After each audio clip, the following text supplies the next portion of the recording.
um, yeah, like Jeremy's obsession. hell yeah, finally, it's finally done. Yeah. It's finally out there. I remember this is not how the film originally started. It started with like everyone in the credits, but this was like a very last minute change because I was worried people were gonna lose interest very fast. And I also got feedback from Errol Rice, who was the line producer. And one of his This is what suggestions no was like. to emphasize more of the shots we made of people folding the paper cranes. So I figured that kind of was a perfect way to condense the opening, and also without tasting. You kind of ask the question immediately when you see the hands without a face holding the paper cranes, like who is that? Who's making those paper cranes? So the question's already hopefully subconsciously asked. No more days or nights. Setting up the mystery a little bit more. Yeah, because it was kind of weird because that's like the biggest change I think throughout the whole, like seeing edit to edit. That was like the big one. Yeah, there were a lot of changes between, I think, no beginnings, unlike or ends. other films, my other movies, I think this one went through the least amount of changes, but the changes that did go through were kind of, I think they were pretty good. It cut a lot of the fat off of a pretty lean product, I think. Walking? There's I love the shot. Drifting. We got a lot of coverage for Jeremy's obsession, and we ended up not using a lot of the coverage.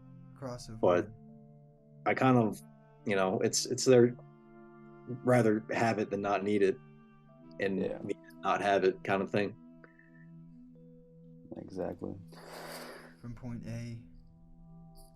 Yeah, I'm that fucking, I don't know if we should curse or not, but shooting, I remember we'd spent 2 days in that apartment, and it definitely got a little tedious by the end of both days. It was just like coming back to that same place at the same time. Yeah. And being there. Yeah, because I remember like after the first day we were like, oh yeah, we did it, and then it's like we're coming back for one more day. Oblivion. Yeah, it's always like the worst thing, but looking. It's even more because we were jumping around so much in the script. So many scenes take place in that apartment that are all over the movie. Yeah. But this was one of the first changes where we get the paper crane being made, and I actually I love that suggestion that AJ gave, because I think it adds a little bit. It's a little more. I wouldn't know it yet. Like abstract or something like that. Yeah, it's a lot more abstract, and I really like that.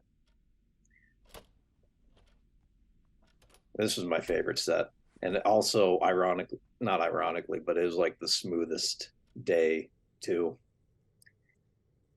But there's a voice line right there, and every time I watch the movie, I think of the voice line, and it never comes. I'm like, what about a major? This flickering light was not planned. It just showed up that way in the recording. So yeah, I think it's just the frame rate and the lighting. I can't recommend you for a program, didn't match up. Recommend you remain. But I do love that light that's got that glow to it. Right. So how do we fix that? Well, we tried to freeze frame that section of. Well, I tried to freeze frame that section of it, and it didn't work because there's just too much. It just bleeds over too much. So I just added an electric crackle, and I think it works really well. Yeah. I think it really adds a little bit more of an atmosphere to the scene. And also, I think this is probably one of our better or set design pieces, because I feel like a lot of the pieces that we bought for production actually got to be incorporated into both the offices scenes. Yeah, especially this one, because the one with Wes Melton, because that was an empty office, so we had to literally build it up from the ground up, and that was really cool. It was nice to have I'm sure production design really appreciated actually building a set. And again, production design, Alyssa, for I think she really got. I think she really got it. You know, I love the way everything is. The production. I really appreciate the production design. Was even to the point where we just wrote down crew members and like fake names and stuff like that for that.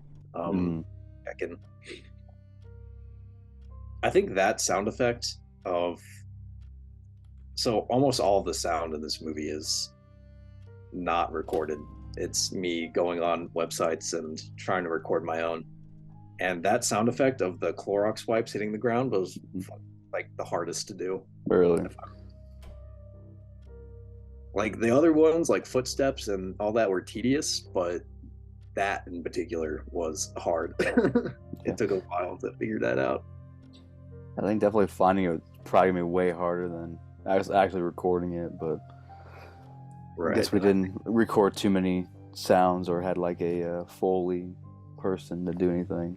But we got kind of unlucky with sound because one of our the sound designer Trevor Reedman got sick. Oh yeah, near the tail end of the shoot. And also there were other issues. I think it was just like we just fell short on that end. But I think the sound is pretty good. I'm not. We fell short on recording sound on set, but I think we made up for it in post. Only now did I realize I was a door. This day was probably. I think there were 2 hard days, and I think while this wasn't a whole day shoot, the morning we shot this, I think everybody was sick, and we had to rush to. We had like 5 hours to record this whole scene. Yeah, and we got it like, cause like I remember we were like the day before we were just seeing like what times we could actually shoot or whatever, and I think like that night we were just told, hey, you guys could shoot at this time, and we were like, okay, heck yeah. Man. Right, it was like very last minute with this whole thing, but and it turned out pretty well. So, we hustled, and in the edit came together. I really like Good. My professor there are better examples of this later in the film, but I really like how what looks like it should be a static shot is not a static shot. I think it adds a little more for you to have a tight shot, but also being able to follow Ryan as he was like acting his way. I really like how that turned out. What? I like how this window was here, even though we didn't like scout it. Still like how we kind of get that noir, harsh lighting to be able to hit JT. Just happy for you. JT's lighting is great, and JT just has he has the face for acting. I worked with him on 2 other things. I understand. Before Jeremy's Obsession. I get it there. And he's a great actor, and again, he has the face, and he has like that, like you want to look at him, and he says something so he looks like a mature actor. You know what I mean? For whatever reason, it only reveals itself when you hear it out loud. Hey, look at me. Looking without seeing. Like this little movement right here. I like Find that. Something to chase. I really like that. And the rest will follow. You hear me?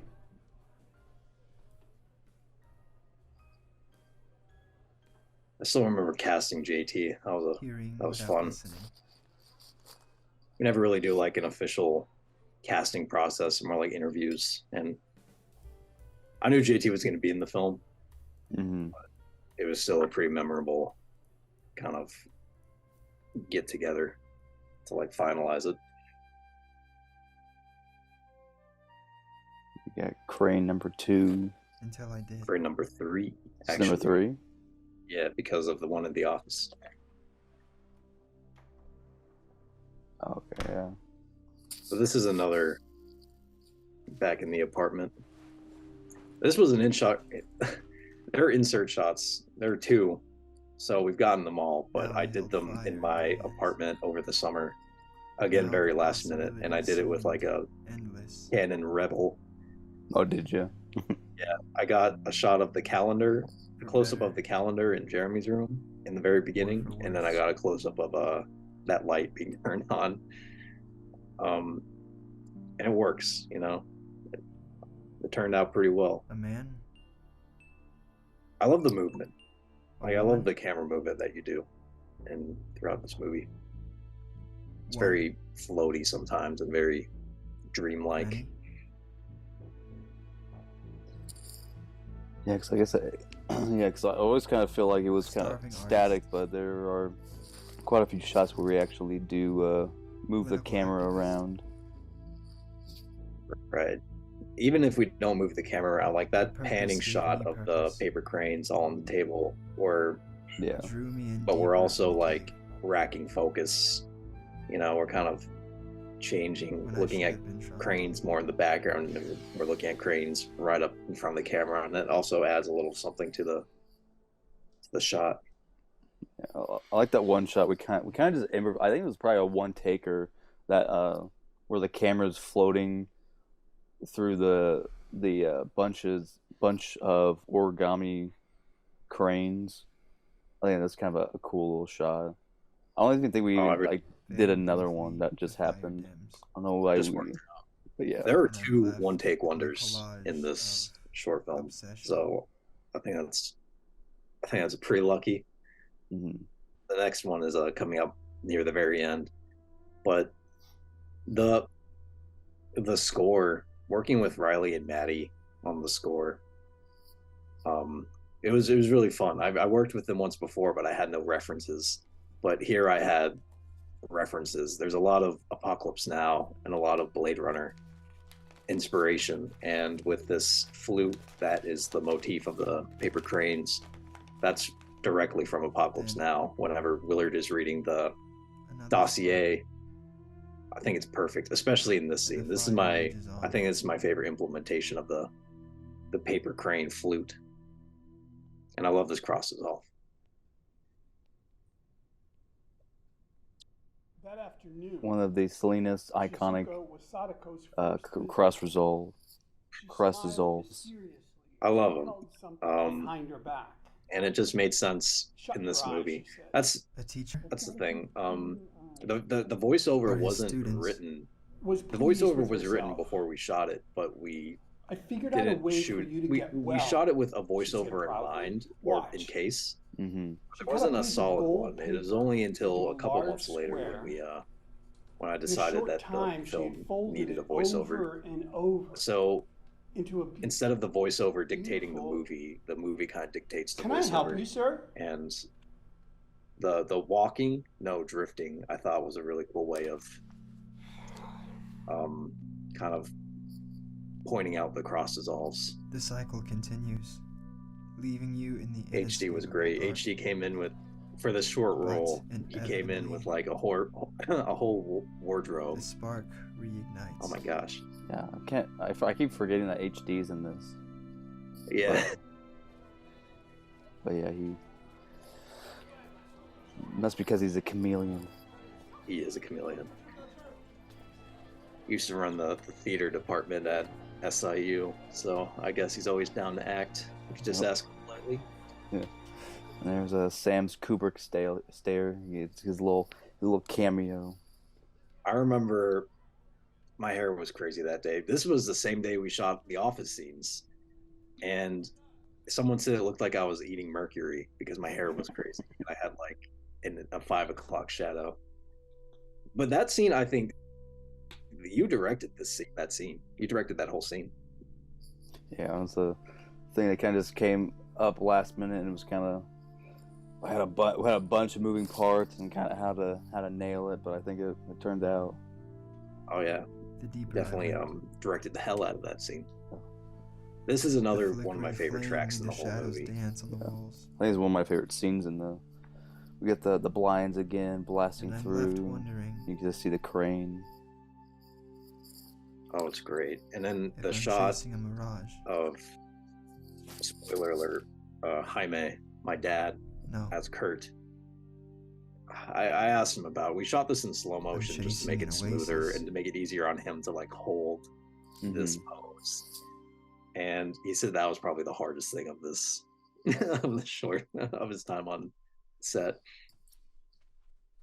But the music and just the imagery, I think, is phenomenal. Like, it's a perfect marriage. Yeah, it's probably one of my favorite projects just because of that fact of having the music. And I feel like we've always done like films for in college and stuff like that, but we never really had the music to really help out. And just kind of having finding any music you can find online or whatever, but actually having a dedicated team that was able to kind of score it, I think just made it so much better, and it's really one of the stronger points. It really does. And so it goes. I really love it. Even just like our other work, but like looking at the broader range of other student films, I feel like it still sets itself apart. So little people know how to do music, especially for like filming. So like, they really like, if it's a step you could take, definitely take it. Yeah, it's a great asset. Yeah, and this whole piece that plays over this kind of these 3 scenes was done particularly by Maddie Gross. And I think about like I think about the piano that is going to come up of Jeremy's theme, and it's just I think it's a cool thing to have a scene that you really think about a lot that you created. I think that's kind of a neat thing. And again, I love the camera movement here. You know, it's not just a static shot. We're with Jeremy on this.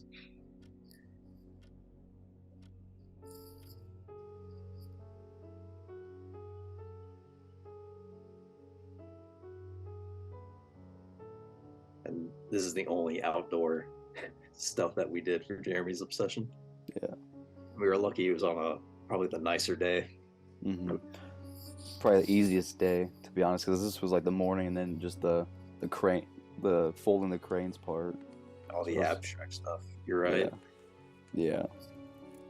I remember like we were nailing it. This was like day 3 or whatever, and we're like, oh yeah, and then like the rest of it was just like double days, doing like probably doing like multiple pages a day. This was the calm before the storm. Yeah.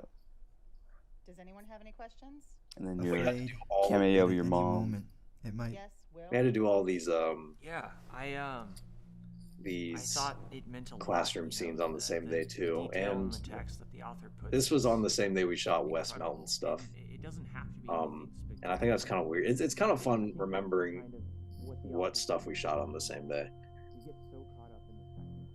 But everyone was a trooper. Every extra in this scene was a trooper, because it is like, hey, can you just pretend to work in this in the background of this movie and you may or may not even be in the shot. Yeah, this is like the second film we did right in a row that needed a classroom full of people. Hi, I'm Jeremy. You're right. Just trying to orchestrate nice that. To meet you. Nice to meet you. And at least in this one, they were able to actually do their work. This day, I think, was the hardest one. Weird, but yeah, this one. Have you seen? We did not shoot. This was in the afternoon, or like basically night, and like, everyone was like paper. We were all right up against the wall. We were so tired this day. I remember it.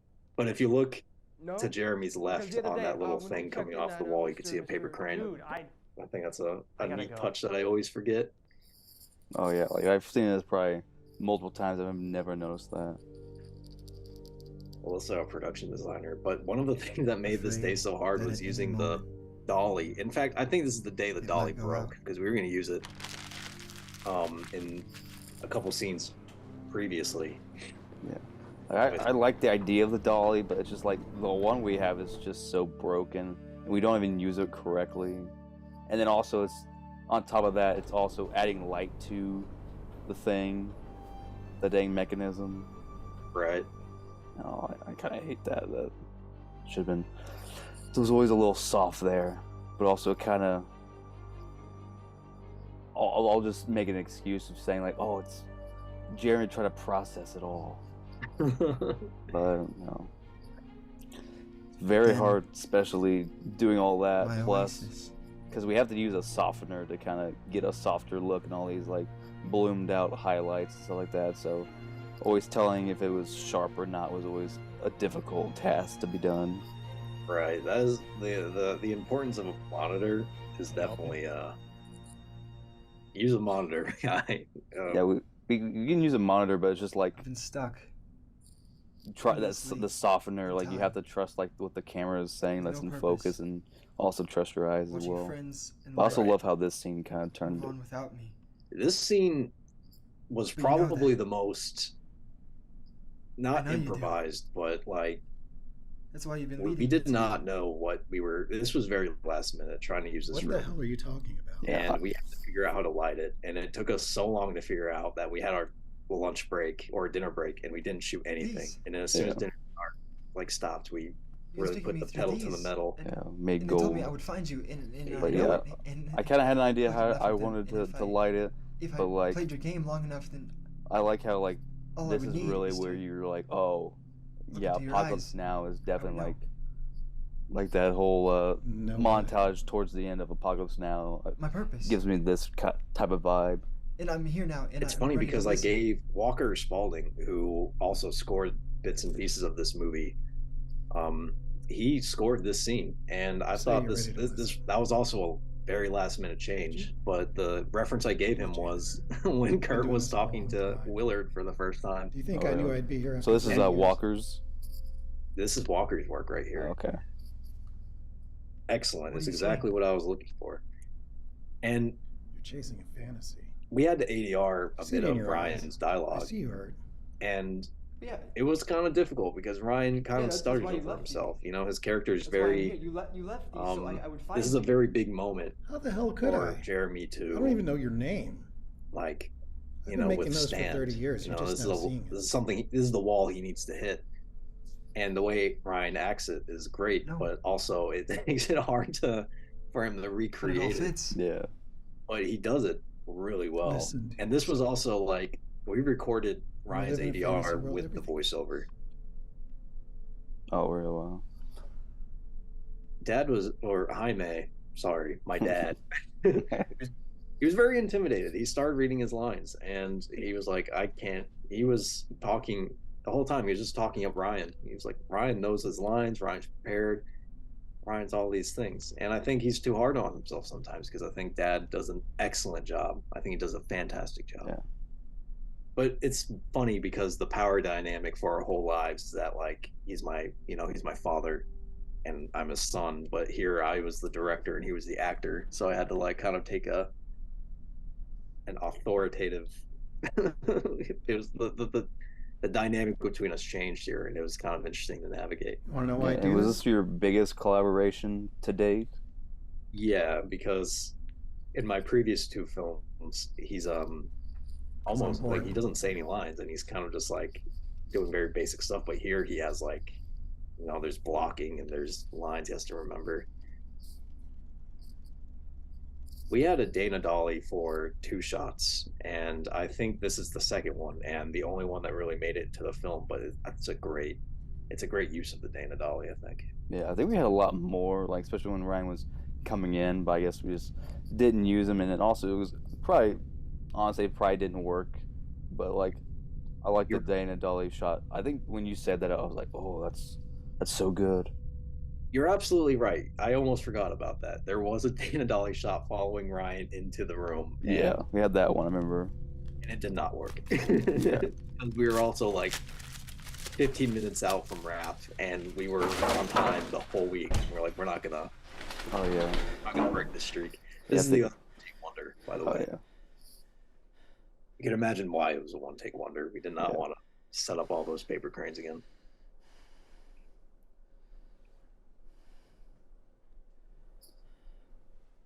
Ryan was such a pleasure to work with. Me and him were really on the same wavelength, and like the way I love his freak out here because you could see his highest high and then him slowly coming down to his lowest low. I appreciate the patience he put into that performance. Living without feeling. Yeah, I've heard nothing but like compliments for what Ryan's performance and Jeremy's obsession, and it's just so weird because like he's playing this dramatic character. He's playing this dramatic character who's going through all this turmoil, but once the camera stopped, he was like one of the happiest guys ever. Oh my gosh! Like the switch is just kind of crazy. That just goes to show he's a very happy dude. He has the biggest smile. It's crazy in real life, but as soon as the camera starts rolling, he turns into a lost kid, and he's a great actor. That's a testament to it.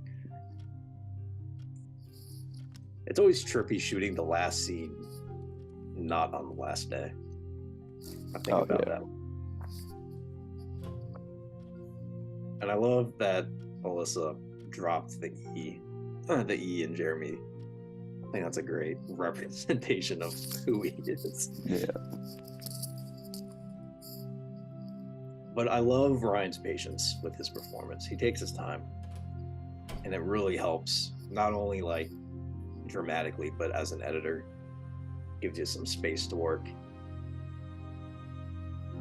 Every single person learned how to make a paper crane on set, because every single person had to be a hand that was making them. So it was kind of a cool trait that probably stuck with people. Yeah, they were able to make cranes. But this was the footage that was going to play over the opening. But, oh, you repurposed it here. Okay. Oh yeah. And I don't know if you guys caught, but like I managed to figure out how to get my mom into the movie, and she's actually the teacher who calls on Jeremy. But yeah, no, special thanks to everyone, including the extras and people who found locations for us, and even St. Nicholas Brewing Company. Like, they helped make the film, especially our backers. And even our backers that really helped us get this idea off the ground, and we really were able to kind of add and do a lot of stuff that we probably wouldn't have been able to do, and it really heightened it. Like I think like that like using the money for production design really added a different layer of depth to it. Using I think we didn't really use too many like we had some equipment that we used, but that was definitely all provided with by the backers, and also feeding everybody. That was a real help to it, the whole project. The money definitely sustained a week-long nonstop shoot, and we're eternally grateful for everyone who pitched in. It's definitely every donation counted. Yeah, that was Jeremy's obsession. Oh yeah, Jeremy's obsession. It'll kind of tell when we actually recorded this commentary, but it'd be coming up a year later from the week that we filmed it. Crazy to think about. Crazy. Yeah, it's crazy. It's been a whole year, but even like before we even started it, like I don't even know. I think we started all this stuff like in December of 2020, 2022, and it's already 2024. I think I messaged you in November of 2022, and then we started having Zoom calls. No. It was October 2022. For October, and because I remember we launched because we did the recording of, we did some like Indiegogo and some social media stuff. I think it was like sometime in December, like December 15th or something like that. And right, then but just like I had to pitch it to my faculty advisor for the film, Pirus. I had to show him that this wasn't just like a student thing that was gonna go nowhere. That we were passionate about, and we put work into it. So me and you went on Zoom like almost every week in November to put together like a mood board and put together props and write a script and come up with updates. And honestly, I think the hardest part, whenever I think about pre-production, I think the hardest part was setting up and I think the thing that consumed almost all of our time was the Indiegogo. Yeah, which I mean, it's gonna happen that way, but also I kind of feel like now, like when you watch a movie, like you see why there's a bunch of producers that are involved that kind of handle this stuff, while the creative side can kind of focus on that more. I feel like this was a true testament and a true trial for us to try what filmmaking actually is and kind of what indie filmmaking is. Right. Something that I think set this apart from almost all of my films, at least, and all the ones I've seen or my peers have worked on, or is that it was very compartmentalized. Everyone was, everyone had feedback. Me, you as producers, and the bride director and cinematographer, we had the most authority. But in case like the costume designer and production design, there was a lot of, they were in their lane and they did their job very well, so it definitely shows how important casting and crewing is. You gotta find people you could trust to go on their own sometimes and fill in the blanks. Yeah, because I think it's one of the things we kind of were the head front of, but I think everybody who worked on it had a piece on it, and even probably people who weren't even really thinking about being a part of Jeremy's obsession, like people who were in the background and just kind of were there and hanging out, like they kind of had their little stamp on the movie as well. It feels good. Yeah, so it's good to kind of have something that, because even like this was something that I always kind of wanted to have done at SIU, but COVID hit and really put a damper on like the cinema department and all that. So it was nice to be able to kind of come back and be like, one last ride, and it's the biggest ride we've had to date.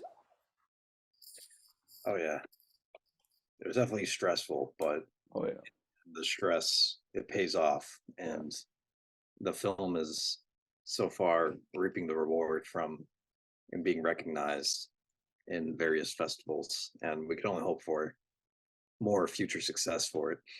Yeah, so I'm just because like we're kind of currently in our festival run for the film, which I think I don't know about you, but this is one of my first festival runs for a film, but I'm really proud of it, and also like we're not even probably like 1/8 through it, and we've already been recognized with a couple of festivals, so it's a really special thing. Oh, yeah, especially since it's not, we didn't just enter the film as, just the film. Ryan got recognized, Maddie, Maddie, Riley, and Walker got recognized. You got recognized. People who worked on the film are getting recognized. Not just the film itself. And I would hope that feels really good to everyone who worked on it. Yeah.